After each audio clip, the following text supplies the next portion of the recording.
Ipinamahagi na ang unang batch ng NFA rice sa mga piling LGUs. Naniniwala naman ang Agriculture Department na mahahatak pa nito ng pababa ang presyo ng bigas sa merkado. Si Vel Custodio ng PTV sa Balitang Pambansa. Isinagawa na ang turnover ng bigas ng National Food Authority sa mga local government unit na nagpakita ng interes sa kumuha ng NFA rice kasunod ng deklarasyon ng National Food Security Emergency sa bigas. Inilabas ng Department of Agriculture sa pamamagitan ng Food Terminal Incorporated o FTI ang bigas na ipinamahagi sa mga lokal na pamahalaan. Layon itong pababain ang presyo ng bigas sa merkado at paluwagin ng mga bodega ng NFA para bigyan daan ng mga papasok na lokal na ani ng mga magsasaka.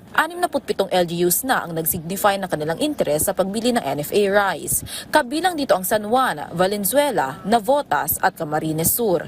Ibebenta ang NFA rice ng 33 pesos kada kilo sa mga LGU, habang maaari itong ibenta ng mga LGU, government agencies at GOCC sa mga mamimili ng hanggang 35 pesos per kilo. Nagdesisyon naman ang lokal na pamahalaan ng San Juan City at Camarines Sur na hindi na sila magpapatong ng 2 pesos para sa gastusin sa logistics. Kaya mananatiling 33 pesos ang bigas sa kanilang ibebenta sa masa. Sa ngayon, 1,000 sako na ng NFA rice ang order sa warehouse sa Valenzuela. 150,000 metric tons ng NFA rice ang target na ibenta ng DA sa loob ng 6 na buwan.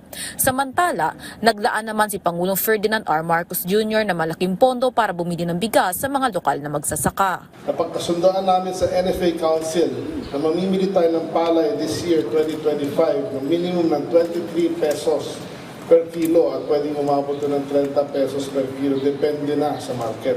Naglaan din ang ating mahal ng Pangulong na si President Bongbong Marcos ng 9 billion pesos para makabili tayo ng palay mula sa ating mga farmers.